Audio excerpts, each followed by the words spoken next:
ਸਤਨਾਮ ਸ੍ਰੀ ਵਾਹਿਗੁਰੂ ਸਾਹਿਬ JIO. Satnam ਸ੍ਰੀ ਵਾਹਿਗੁਰੂ ਸਾਹਿਬ JIO. ਕਾਮ ਕ੍ਰੋਧ ਮੋਹ ਵਸ ਕੀਆ, ਕਿਰਪਨ ਲੋਭ ਪਿਆਰ। ਚਾਰੇ ਕਿਲ ਵਿਕ ਉਨ ਅਗ ਕੀਏ, ਹੋਵਾ ਅਸੁਰ ਸੰਘਾਰ। ਪੋਥੀ ਗੀਤ ਕਵਿਤ ਕਛ, ਕਦੇ ਨਾ ਕਰਨ ਧਰਿਆ। ਚਿਤ ਆਵੈ ਉਸ ਪਾਰ ਬ੍ਰਹਮ, ਤਾਂ ਨਿਮਕ ਸਿਮਰਤ ਤਰਿਆ। ਸਾਸਤ ਸਿਮਰਤ ਵੇਦ ਚਾਰ, ਮੁਖਾਗਰ ਵਿਚਰੇ। ਤਪੇ ਤਪੀਸਰ ਜੋਗੀਆਂ, ਤੀਰਥ ਗਵਨ ਕਰੇ। ਖਟ ਕਰਮਾਂ ਤੇ ਦੂਗਣੇ, ਪੂਜਾ ਕਰਤਾ ਨਾਏ। ਰੰਗ ਨਾ ਲੱਗੀ ਭਾਰ ਬ੍ਰਹਮ, ਤਾਂ ਸਰ ਪਰ ਨਰਕੇ ਜਾਏ। ਰਾਜ ਮਿਲਕ ਸਿਕਦਾਰੀਆਂ, ਰਸ ਭੋਗਣ ਵਿਸਥਾਰ। ਬਾਗ ਸੁਹਾਵੇ ਸੋਹਣੇ, ਚੱਲੈ ਹੁਕਮ ਅਫਾਰ।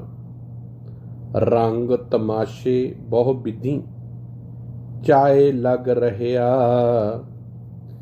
ਚਿਤ ਨਾ ਆਇਓ ਪਾਰ ਬ੍ਰਹਮ, ਤਾਂ ਸਰਪ ਕੀ ਜੂਨ ਗਿਆ। ਬਹੁਤ ਧਾਨਾੜ ਆਚਾਰਵੰਤ, ਸ਼ੋਭਾ ਨਿਰਮਲ ਰੀਤ। ਮਾਤ ਪਿਤਾ ਸੁਤ ਭਾਈਆ, ਸਾਜਨ ਸੰਗ ਪ੍ਰੀਤ। ਲਸ਼ਕਰ ਤਰਕ ਸੰਬੰਧ ਬੰਦ ਜੀ, ਲਸ਼ਕਰ ਤਰਕ ਸੰਬੰਧ ਬੰਦ।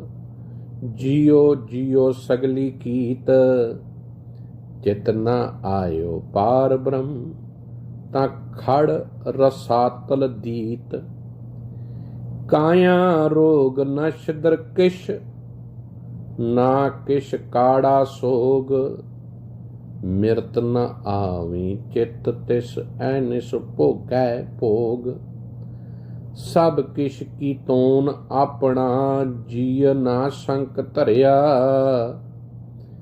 ਚਿਤ ਨ ਆਇਓ ਪਾਰ ਬ੍ਰਹਮ, ਜਮ ਕੰਕਰ ਵਸ ਭਰਿਆ। ਕਿਰਪਾ ਕਰੇ ਜਿਸ ਪਾਰ ਬ੍ਰਹਮ, ਹੋਵੈ ਸਾਧੂ ਸੰਗ। ਜਾਂ ਜਿਉ ਜਿਉ ਉਹ ਵਧਾਈਐ, ਜਿਉ ਜਿਉ ਉਹ ਵਧਾਈਐ, ਤਿਉ ਤਿਉ ਹਰ ਸਿਉ ਰੰਗ। ਦੁਹਾਂ ਸਿਰਿਆਂ ਕਾ ਖਸਮ ਆਪ, ਅਵਰ ਨ ਦੂਜਾ ਥਾਉ। ਸਤਿਗੁਰ ਤੁਠੈ ਪਾਇਆ, ਨਾਨਕ ਸੱਚਾ ਨਾਉ। ਵਾਹਿਗੁਰੂ ਜੀ ਕਾ ਖਾਲਸਾ, ਵਾਹਿਗੁਰੂ ਜੀ ਕੀ ਫਤਿਹ। ਜੁਗੋ ਜੁਗ ਅਟਲ, ਚਬਰ ਛਤਰ ਤਖਤ ਦੇ ਮਾਲਕ ਸ਼ਬਦ ਗੁਰੂ ਧੰਨ ਧੰਨ ਸ੍ਰੀ ਗੁਰੂ ਗ੍ਰੰਥ ਸਾਹਿਬ ਮਹਾਰਾਜ ਜੀ। ਸਤਿਗੁਰੂ ਜੀ ਦੀ ਅਪਾਰ ਕਿਰਪਾ ਤੇ ਬਖਸ਼ਿਸ਼ ਦੇ ਨਾਲ ਬੜੀ ਰਹਿਮਤ ਜਿਹੜੀ ਪਾਤਸ਼ਾਹ ਨੇ ਬਖਸ਼ੀ ਹੈ, ਅੰਮ੍ਰਿਤਮਈ ਗੁਰਬਾਣੀ ਦੀ ਵਿਚਾਰ ਜੋ ਰੋਜ਼ਾਨਾ ਸਤਿਗੁਰ ਦੀ ਕਿਰਪਾ ਦੇ ਨਾਲ ਧਰਮਸ਼ਾਲਾ ਗਰੁੱਪ ਦੇ ਰਾਹੀਂ ਆਪ ਗੁਰੂ ਕੀਆਂ ਸੰਗਤਾਂ ਤੱਕ ਪਹੁੰਚਦੀ ਹੈ। ਸਤਿਗੁਰੂ ਰਹਿਮਤ ਕਰਨ, ਆਪਣੇ ਚਰਨਾਂ ਦਾ ਪਿਆਰ ਬਖਸ਼ ਦੇਣ, ਆਪਣੇ ਨਾਲ ਜੋੜ ਲੈਣ, ਤਾਂ ਕਿ ਇਹ ਜੀਵਨ ਦੇ ਵਿੱਚ ਜਿਹੜੀਆਂ ਜੀਵਨ ਜਿਉਣ ਦੀਆਂ ਬਰੀਕੀਆਂ ਨੇ, ਉਹ ਸਾਨੂੰ ਸਮਝ ਆ ਸਕਣ। ਮੈਂ ਕਈ ਵਾਰੀ ਇਸ ਗੱਲ ਦੀ ਆਪ ਨਾਲ ਵਿਚਾਰ ਕਰਨ ਦੀ ਕੋਸ਼ਿਸ਼ ਕਰਦਾ ਰਹਿਣਾ ਕਿ ਮਨੁੱਖ ਦੇ ਅੰਦਰ ਹੀ ਗਿਆਨ ਲੁਕਿਆ ਹੈ ਤੇ ਮਨੁੱਖ ਅੰਦਰ ਹੀ ਮਨੁੱਖ ਦੇ ਅਗਿਆਨਤਾ ਹੈ। ਜਿਸ ਮਨੁੱਖ ਦੇ ਅੰਦਰ ਗਿਆਨ ਪ੍ਰਾਪਤ ਕਰਨ ਦੀ ਚਾਹਨਾ ਪੈਦਾ ਹੋ ਜਾਵੇ, ਜੋ ਨਿਤ ਆਪਣੇ ਅੰਦਰ ਬਦਲਾਵ ਲਿਆਉਣ ਦੀ ਕੋਸ਼ਿਸ਼ ਕਰੇ, ਉਹੀ ਦਰਅਸਲ ਸੱਚ ਦਾ ਪਾਂਧੀ ਬਣ ਸਕਦਾ ਹੈ। ਕਿਉਂਕਿ ਸੱਚ ਹੈ ਹੀ ਉਹ ਜਦੋਂ ਮਨੁੱਖ ਆਪਣੇ ਆਪ ਨੂੰ ਸਮਝਣ ਲੱਗ ਪਵੇ। ਜੇ ਮਨੁੱਖ ਆਪਣੇ ਆਪ ਨੂੰ ਨਹੀਂ ਸਮਝ ਰਿਹਾ, ਆਪਣੇ ਅੰਦਰ ਅਵਗੁਣਾਂ ਦੀ ਉਹਨੂੰ ਸਮਝ ਨਹੀਂ ਆ ਰਹੀ, ਦੂਸਰੇ ਦੇ ਅਵਗੁਣਾਂ ਦੇ ਉੱਤੇ ਬਹੁਤਾਤ ਸਮਾਂ ਲਾ ਰਿਹਾ ਹੈ ਤੇ ਆਪਣੇ ਆਪ ਨੂੰ ਬੜਾ ਗਿਆਨੀ, ਬੜਾ ਧਿਆਨੀ, ਬੜਾ ਸਮਝਦਾਰ ਸਮਝਦਾ ਹੈ। ਤੇ ਸਤਿਗੁਰੂ ਗੁਰਦੇਵ ਜੀ ਮਹਾਰਾਜ ਕਹਿੰਦੇ ਇਹ ਤੋਂ ਵੱਡਾ ਵਹਿਮ, ਇਹ ਤੋਂ ਵੱਡਾ ਭਰਮ ਕੋਈ ਦੁਨੀਆ 'ਚ ਹੋ ਨਹੀਂ ਸਕਦਾ। ਇਸੇ ਕਰਕੇ ਸਤਿਗੁਰੂ ਜੀ ਨੇ ਸਾਨੂੰ ਗੁਰਮਤਿ ਗੁਰਬਾਣੀ ਦੇ ਵਿੱਚ ਇਹ ਬਾਰ-ਬਾਰ ਉਪਦੇਸ਼ ਦੇਣ ਦੀ ਕੋਸ਼ਿਸ਼ ਕੀਤੀ ਹੈ। ਪਰਥਾਏ ਸਾਖੀ ਮਹਾਂਪੁਰਖ ਬੋਲਦੇ ਸਾਂਝੀ ਸਗਲ ਜਹਾਨੇ। ਭਾਵੇਂ ਭਗਤਾਂ ਦੀ ਬਾਣੀ ਦੇ ਰਾਹੀਂ ਸਤਿਗੁਰੂ ਜੀ ਨੇ ਇੱਕ ਗੱਲ ਸਾਡੇ ਖਾਨੇ 'ਚ ਪਾ ਦਿੱਤੀ ਕਿ ਆਪ ਸਵਾਰੇ ਮੈਂ ਮਿਲੇ, ਮੈਂ ਮਿਲਿਆ ਸੁਖ ਹੋਏ। ਫਰੀਦਾ ਜੇ ਤੂੰ ਮੇਰਾ ਹੋਏ ਰਹੇ ਤਾਂ ਸਭ ਜਗ ਤੇਰਾ ਹੋਏ। ਪਰ ਤਰਾਸਦੀ ਸਾਡੀ ਇਹ ਰਹੀ ਹੈ, ਅਸੀਂ ਦੂਜਿਆਂ ਦੀ ਸੁਧਾਰ ਦੀ ਕੋਸ਼ਿਸ਼ ਕਰਦੇ ਰਹੇ ਹਾਂ, ਪਰ ਆਪਣੇ ਆਪ ਅਸੀਂ ਕਿੱਥੇ ਖਲੋਤੇ ਹਾਂ, ਆਪਣੇ ਆਪ ਬਾਰੇ ਅਸੀਂ ਕੁਝ ਨਹੀਂ ਜਾਣਦੇ। ਹਾਂ, ਸਾਡੇ ਬਾਰੇ ਸਾਡੇ ਬੱਚੇ ਜਾਣਦੇ ਨੇ, ਸਾਡੀ ਘਰਵਾਲੀ ਜਾਣਦੀ ਹੈ, ਘਰਵਾਲਾ ਜਾਣਦਾ ਹੈ, ਮਾਂ-ਬਾਪ ਜਾਣਦੇ ਨੇ, ਕਿਉਂਕਿ ਮੈਂ ਕੀ ਹਾਂ ਆਪਣੇ ਘਰ ਦੇ ਵਿੱਚ, ਇਹੀ ਮੇਰਾ ਕਿਰਦਾਰ ਆ। ਬਾਹਰ ਆ ਕੇ ਭਾਵੇਂ ਮੈਂ ਕਿੰਨੀਆਂ ਉੱਚੀਆਂ ਗੱਲਾਂ ਕਰਾਂ, ਬੜੀਆਂ ਵੱਡੀਆਂ ਧਰਮ ਦੀਆਂ ਬਾਤਾਂ ਕਰਾਂ, ਪਰ ਜੇ ਮੇਰੇ ਬੱਚਿਆਂ ਦੇ ਅੱਖਾਂ ਦੇ ਵਿੱਚ ਮੇਰੇ ਵਾਸਤੇ ਸਤਿਕਾਰ ਨਹੀਂ, ਮੇਰੀ ਪਤਨੀ ਦੀਆਂ ਅੱਖਾਂ ਵਿੱਚ ਮੇਰੇ ਵਾਸਤੇ ਸਤਿਕਾਰ ਨਹੀਂ, ਤੇ ਸੱਚ ਜਾਣਿਓ ਮੈਂ ਜਿਉਂਦਿਆਂ ਦੀ ਧਰਤੀ ਵਿੱਚ ਦੱਬਣ ਦੇ ਬਰਾਬਰ ਆ। ਹੁਣ ਇਸ ਗੱਲ ਤੋਂ ਇੱਕ ਗੱਲ ਤੇ ਸਾਹਮਣੇ ਆਉਂਦੀ ਹੈ ਕਿ ਕਿਰਦਾਰ ਪਹਿਲਾਂ ਆਪਣੇ ਘਰ ਵਿੱਚ ਜੀਵਿਆ ਜਾਵੇਗਾ। ਆਮ ਕਰਕੇ ਨਾ ਇੱਕ ਇੰਗਲਿਸ਼ ਦੀ ਕਹਾਵਤ ਦਿੱਤੀ ਜਾਂਦੀ ਸੀ, ਜਾਂ ਆਮ ਕਰਕੇ ਅਸੀਂ ਆਪਣੇ ਸ਼ਬਦਾਂ ਵਿੱਚ ਵੀ ਗੱਲ ਕਰਦੇ ਸਾਂ ਕਿ ਜੇ ਤੁਸੀਂ ਕਲੀਨੈਸ ਕਰਨੀ ਹੈ, ਜੇ ਸੁਧਾਰ ਲਿਆਉਣਾ ਹੈ, ਤੇ ਪਹਿਲਾਂ ਆਪਣੇ ਘਰ ਤੋਂ ਚਾਲੂ ਕਰੋ। ਸਭ ਤੋਂ ਪਹਿਲਾਂ ਆਪਣੇ ਆਪ ਦੇ ਘਰ ਤੋਂ ਗੱਲ ਚਾਲੂ ਕਰੋ, ਫਿਰ ਅਗਲਿਆਂ ਦੀ ਗੱਲ ਕਰੋ।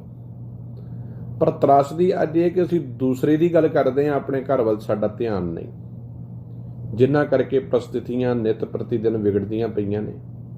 ਕਿਉਂਕਿ ਜਿਹੜਾ ਬੰਦਾ ਇੱਕ ਜ਼ਿੰਮੇਵਾਰ ਆਪਣੇ ਘਰ ਵਿੱਚ ਨਹੀਂ, ਉਹ ਕੌਮ ਦਾ ਆਗੂ ਵੀ ਨਹੀਂ ਬਣ ਸਕਦਾ। ਸੋ ਸਤਿਗੁਰੂ ਜੀ ਨੇ ਆਪਣੀ ਅੰਮ੍ਰਿਤਮਈ ਪਾਵਨ ਬਾਣੀ ਵਿੱਚ ਕਿਰਦਾਰ ਰਚੇ ਨੇ, ਸਿਧਾਂਤ ਰਚੇ ਹੈ, ਜੀਵਨ ਜਿਉਣ ਦੀਆਂ ਜੁਗਤੀਆਂ ਦਸੀਆਂ ਨੇ, ਢੰਗ ਦੱਸੇ ਨੇ, ਪੂਰਨ ਸਿੱਖ ਮਨੁੱਖ ਬਣਾਇਆ ਹੈ। ਪੂਰਨ ਮਨੁੱਖ ਦੀ ਗੱਲ ਕੀਤੀ ਹੈ ਸੱਚੇ ਪਾਤਸ਼ਾਹ ਨੇ, ਕਿਉਂਕਿ ਜਦੋਂ ਮਨੁੱਖ ਪੂਰਨ ਮਨੁੱਖ ਹੋਵੇਗਾ, ਜਿਹੋ ਜਿਹਾ ਪ੍ਰਮਾਤਮਾ ਨੇ ਸਵਰੂਪ ਦਿੱਤਾ ਹੈ ਉਹੋ ਜਿਹੇ ਸਵਰੂਪ ਨੂੰ ਜੀਵੇਗਾ, ਤੇ ਸੱਚ ਜਾਣਿਓ ਇਹਦੇ ਕੋਲ ਤਮਾਮ ਦੁਨੀਆ ਦੀਆਂ ਤਾਕਤਾਂ ਰਹਿਣਗੀਆਂ। ਕੇਸ ਨੇ, ਮਨੁੱਖ ਦੇ ਸੈਂਸਰ ਦੇ ਕੰਮ ਕਰਦੇ ਨੇ। ਮਨੁੱਖ ਨੂੰ ਜਿਤਨੇ ਅੰਗ, ਇੱਕ ਉਂਗਲ ਮਨੁੱਖ ਦੀ ਕੱਟੀ ਜਾਵੇ ਤੇ ਮਨੁੱਖ ਨਾਲ ਸ਼ਬਦ ਜੁੜਨ ਲੱਗ ਪੈਂਦਾ ਹੈਂਡੀਕੈਪ। ਤੇ ਜਿਹੜਾ ਮਨੁੱਖ ਆਪਣੇ ਕੇਸਾਂ ਦਾ ਕਤਲ ਕਰੇ, ਆਪਣੇ ਕੇਸ ਕੱਟੇ, ਇਹ ਵੀ ਤੇ ਹੈਂਡੀਕੈਪ ਹੀ ਆ। ਜੋ ਪ੍ਰਮਾਤਮਾ ਨੇ ਰੋਮ ਸਰੀਰ ਤੇ ਦਿੱਤੇ ਨੇ, ਜੋ ਉਹਦੀ ਬੇਅਦਬੀ ਕਰੇ, ਇਹਦਾ ਮਤਲਬ ਵੀ ਕੁਦਰਤ ਕਵਣ ਕਹਾਂ ਵਿਚਾਰ ਦੀ ਗੱਲ ਸਮਝਣੀ ਪਏਗੀ। ਕੁਦਰਤ ਨੂੰ ਉਹੀ ਜਾਣ ਸਕਦਾ ਹੈ ਜੋ ਕੁਦਰਤ ਦੇ ਵਿੱਚ ਆਪਣੇ ਆਪ ਨੂੰ ਸਮਾ ਲਵੇ। ਜਦ ਤੱਕ ਮਨੁੱਖ ਕੁਦਰਤ ਤੋਂ ਬਾਹਰ ਰਹਿ ਕੇ ਜੀਵਨ ਜੀਵੇਗਾ, ਕਾਦਰ ਨੂੰ ਨਹੀਂ ਸਮਝ ਸਕਦਾ। ਇਸੇ ਕਰਕੇ ਇਹਦੀਆਂ ਆਪਣੀਆਂ ਬਣਾਈਆਂ ਮੁਸ਼ਕਲਾਂ ਨੇ। ਮੈਂ ਕਈ ਵਾਰੀ ਸੋਚਦਾ, ਮਨੁੱਖ ਦੀ ਜਿੰਨੀ એનર્ਜੀ ਆ ਨਾ, ਜਿੰਨਾ ਜੀਵਨ ਆ, ਇਸੇ ਹੀ ਪੜਾਵ ਤੇ ਲੱਗਾ ਹੈ ਕਿ ਧਨਾੜ ਕਿਵੇਂ ਬਣਿਆ ਜਾਵੇ, ਧਨਵਾਨ ਕਿਵੇਂ ਬਣਿਆ ਜਾਵੇ। ਜਿਹੜਾ ਮਨੁੱਖ ਬਹੁਤ ਕੰਮ ਕਰਦਾ ਹੈ, ਸਾਰੀ ਦਿਹਾੜੀ ਧਨ ਦੇ ਪਿੱਛੇ ਦੌੜਦਾ ਹੈ, ਤੇ ਸਾਡੀ ਉਹਦੇ ਪ੍ਰਤੀ ਪਰਿਭਾਸ਼ਾ ਇਹ ਹੁੰਦੀ ਹੈ ਕਿ ਬੜਾ ਸਿਆਣਾ ਮਨੁੱਖ ਹੈ ਜੀ, ਵੇਖੋ ਕਿੰਨਾ ਧਨ ਜੋੜ ਲਿਆ ਹੈ, ਕਿੰਨਾ ਵੱਡਾ ਕਾਰੋਬਾਰ ਖੜਾ ਕਰ ਲਿਆ। ਪਰ ਜਿੱਦਣ ਇੱਕ ਦਿਨ ਪਤਾ ਲੱਗਦਾ ਹੈ ਕਾਰੋਬਾਰ ਤੇ ਉੱਥੇ ਹੀ ਖਲੋਤਾ ਹੈ, ਗੱਡੀਆਂ ਤੇ ਉੱਥੇ ਹੀ ਖਲੋਤੀਆਂ ਨੇ, ਪਰ ਉਹ ਗੱਡੀਆਂ ਬਣਾਉਣ ਵਾਲਾ ਧਰਤੀ ਤੇ ਨਹੀਂ ਰਿਹਾ। ਲੈ ਕੇ ਪੱਲੇ ਕੀ ਗਿਆ? ਕੁਝ ਵੀ ਨਹੀਂ। ਸਤਿਗੁਰੂ ਗੁਰਦੇਵ ਜੀ ਮਹਾਰਾਜ ਜੀ ਇਹੀ ਗੱਲਾਂ ਸਮਝਾਉਂਦੇ ਨੇ। ਕਹਿੰਦੇ ਤੂੰ ਮਨੁੱਖ ਧਰਤੀ ਨੂੰ ਸਵਰਗ ਬਣਾਉਣ ਲਈ ਆਇਆ ਸੀ, ਪਰ ਤੂੰ ਨਰਕ ਬਣਾ ਕੇ ਬੈਠ ਗਿਆ ਹੈ। ਤੋ ਸਤਿਗੁਰੂ ਪਾਤਸ਼ਾਹ ਜੀ ਦੀ ਗੱਲ ਤੇ ਆਈਏ। ਕੱਲ ਦਾ ਸ਼ਬਦ ਜੋ ਆਪ ਜੀ ਨਾਲ ਵਿਚਾਰ ਚਰਚਾ ਦੇ ਵਿੱਚ ਚੱਲ ਰਿਹਾ ਹੈ, ਸ਼੍ਰੀ ਰਾਗ ਮਹੱਲਾ ਪੰਜਵਾਂ। ਜਾਂ ਕੋ ਮੁਸ਼ਕਲ ਅਤ ਬਣੈ ਢੋਈ ਕੋਈ ਨਾ ਦੇ, ਲਾਗੂ ਹੋਏ ਦੁਸ਼ਮਣਾ ਸਾਖ ਵੀ ਭੱਜ ਖਲੇ।